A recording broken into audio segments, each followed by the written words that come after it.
Hello hi all. ఈరోజు నేను చిన్న వర్క్ ఉండి వేజెండ్ల క్వారీ సైడ్ వెళ్ళాను. ఇంకా అక్కడ నర్సరీస్ చాలానే ఉన్నాయి వెళ్ళే దారిలో. ఇంకా అలా వెళ్తుంటే ఇంకొక పెద్ద నర్సరీ అయితే కనిపించింది. అందులోకైతే ఎంటర్ అయిపోయాము. మా బావకి గార్డెనింగ్ అంటే ఇంట్రెస్ట్. అవి కొంటాడే కానీ వాటికి ఎలాంటి సేవలు చెయ్యడనమాట. అలా చూస్తూ ఉంటాడు ఇంట్లో వాటిని. తీసుకొచ్చి ఒక్కొక్క మొక్క పేరుస్తూ ఉంటాడు. ఇంకా అలా కొనాలి కొనాలి అని మమ్మల్ని లాక్కెళ్ళాడు. మా అందరికంటే ముందు వెళ్ళి చూడండి ఎలా చూస్తున్నాడో మొక్కలన్నీ ఆయనే సెలెక్ట్ చేసేసుకున్నాడు. ఇంకా ఆ నర్సరీ అయితే చాలా పెద్దది. రకరకాల పువ్వుల మొక్కలున్నాయి. All type of flower plants ఉన్నాయి. వెజిటబుల్ ప్లాంట్స్ నాకు అంతగా ఏం కనిపించలేదు. ఇంకా indoor and outdoor plants, medicinal plants ఉన్నాయి.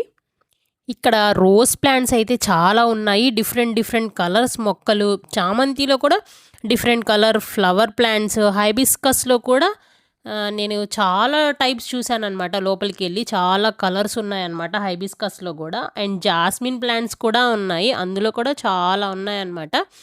అండ్ ఎవరికైనా గార్డెనింగ్ ఇష్టం ఉన్న వాళ్ళు ఖచ్చితంగా ఇక్కడ విజిట్ చేయండి. వీళ్ళు చాలా రీజనబుల్ ప్రైస్కి అయితే ఇస్తున్నారు. వీళ్ళ దగ్గర ఫ్లవర్ పాట్స్ కూడా ఉన్నాయి. ఆ ఫ్లవర్ పాట్స్లో different designs, different colours, different మోడల్స్వి వీళ్ళు అమ్ముతున్నారనమాట. అండ్ వీళ్ళ దగ్గర సాయిల్స్ అండ్ ఫెర్టిలైజర్స్ కూడా అమ్ముతున్నారు. నేను అడిగాను అనమాట, ప్లాంట్స్ ఇంత హెల్తీగా ఉన్నాయి, మీరు ఏమైనా యూస్ చేస్తారా అని అడిగాను. మా దగ్గర ఫెర్టిలైజర్స్ ఉంటాయి, 10 డేస్కి ఒకసారి వేస్తే సరిపోతుంది అని చెప్పింది. ఇంకా అలా చూస్తూ ఉంటే నాకు రోజ్మెరీ ప్లాంట్ అయితే కనిపించింది. సో నేను ఈ ప్లాంట్ అయితే తీసేసుకున్నాను. ఇంకా ఈ ఫ్లవర్ వచ్చేసి జర్బేరా ఫ్లవర్ ప్లాంట్. ఇది మనం డెకరేషన్స్లో యూజ్ చేస్తాము. ఇంకా రంగురంగుల పువ్వుల మొక్కలు ఉన్నాయి. ఇంకా మేము వచ్చేసి 7 ప్లాంట్స్ తీసుకున్నాము. బార్గెన్ చేసాము. మాకు చాలా తక్కువకే ఇచ్చాడు, రీజనబుల్ ప్రైస్కి.